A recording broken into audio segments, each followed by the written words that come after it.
Il y a des grands noms dans le football qui ont marqué cette discipline par leur talent, leur performance ou encore leur palmarès. Mais ce qui nous intéresse ici transcende les générations. Certaines personnes emploient le nom d'un ancien joueur en l'associant à un geste sans même connaître le joueur en question. Une inspiration, un geste génial, tout comme une intervention malheureuse, ont parfois laissé une trace indélébile et ont consacré un fait de jeu en lui donnant le nom de son instigateur. Ce sont ces gestes mythiques et à travers eux ces joueurs légendaires que nous allons voir dans cette vidéo. Et si vous voulez me faire plaisir avant d'aller plus loin, abonnez-vous à la chaîne, ça se passe juste en dessous.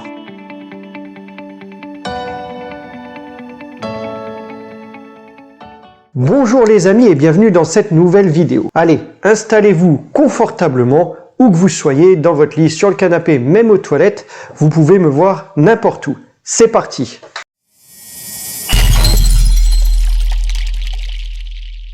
Une Madjer renvoie à une talonnade qui amène à un but. Rabat Madjer était un footballeur international algérien, puis un entraîneur. Occupant le poste de meneur de jeu lors de sa carrière, il est considéré comme l'un des plus grands joueurs de tous les temps du foot africain. Reconnu pour sa vitesse, sa qualité technique, sa précision dans les passes et ses qualités de dribble, il a une carrière bien remplie et notamment au FC Porto. En effet, c'est avec ce club qu'en finale de la Coupe d'Europe des clubs champions à l'époque, nous étions en 1987, eh bien, il marque un but face au Bayern de Munich en étant dos à la cage et en frappant le ballon avec le talon, alors que le ballon est au préalable passé entre les jambes du joueur.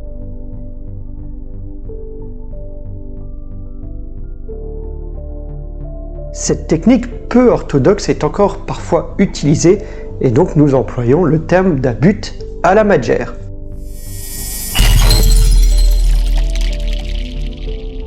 Antonin Panenka était un footballeur international tchécoslovaque. Alors aujourd'hui on dirait tchèque, il dépendait de la partie de la République tchèque. Alors il n'a pas une carrière couronnée de succès et pour autant on entend encore parler de lui. Notamment lors d'un penalty ou d'une séance de tir au but. Ce n'est pas la même chose, je le rappelle, et vous pouvez aller voir cette fiche pour avoir le détail. Lui doit sa notoriété à sa façon bien particulière de tirer certains pénaltys. Elle consiste à frapper doucement le ballon vers le centre du but d'une pichenette en pariant sur le fait que généralement le gardien anticipe et plonge sur un côté pour se donner plus de chances de détourner le tir.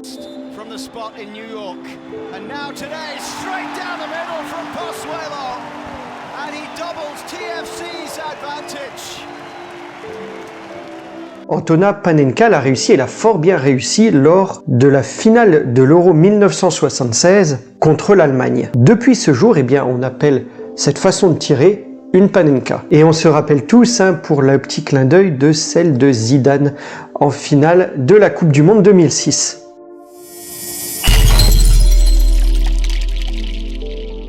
Moins connu me diriez-vous et certainement, c'est vrai, moins glorieux. Luis Arconada était un footballeur international espagnol. Et fidèle à un seul et même club, ça devient de plus en plus rare, il a joué uniquement pour la Sociedad. Et d'ailleurs, je ferai peut-être une vidéo sur ces joueurs qui ont été fidèles tout au long de leur vie et qui n'ont joué que pour un seul club. Dites-moi si vous voulez une vidéo de la sorte dans l'espace commentaire juste en dessous de cette vidéo. On pourrait par exemple parler de Gravelaine par exemple. Non, je déconne.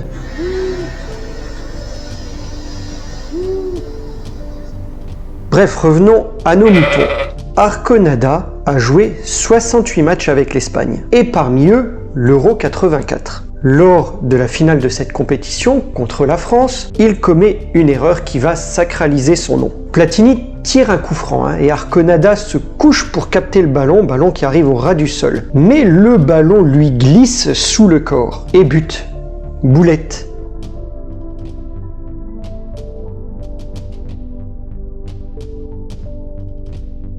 L'expression est désormais ancrée quand une balle glisse sous le flanc d'un gardien et qu'il la laisse passer pour aller dans son but. On appelle ça désormais une Arconada. Le pauvre.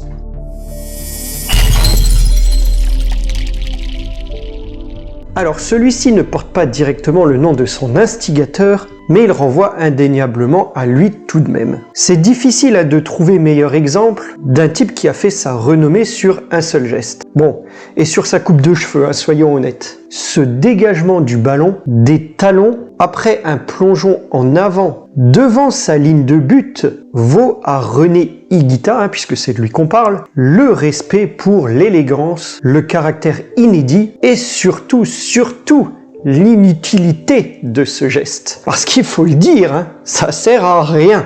Et c'est même insensé. Je me demande bien ce qu'il se serait passé pour lui en Colombie s'il avait loupé son coup. On en connaît pour qui ça s'est mal passé derrière.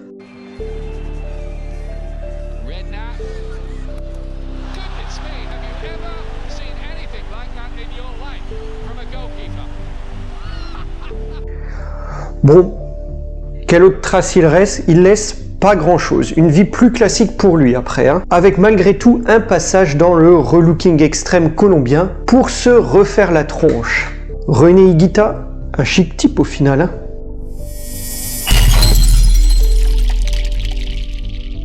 Bon alors ce n'est pas une expression mondiale, reconnue mondialement pour le coup c'est plutôt franco-français, mais ça mérite quand même un petit détour dans cette vidéo. Les historiens auront bien du mal à définir les critères de ce geste qui appartient pour l'éternité à notre JPP. Une papinade, bon, ce n'est finalement rien d'autre qu'une grosse pépite du pied droit, sans contrôle et qui va se loger dans la lucarne du gardien. Ouais, comme ça peut sembler assez vague, mais en mettant une vingtaine par saison, Jean-Pierre nous a bien montré et nous a bien expliqué ce que c'était.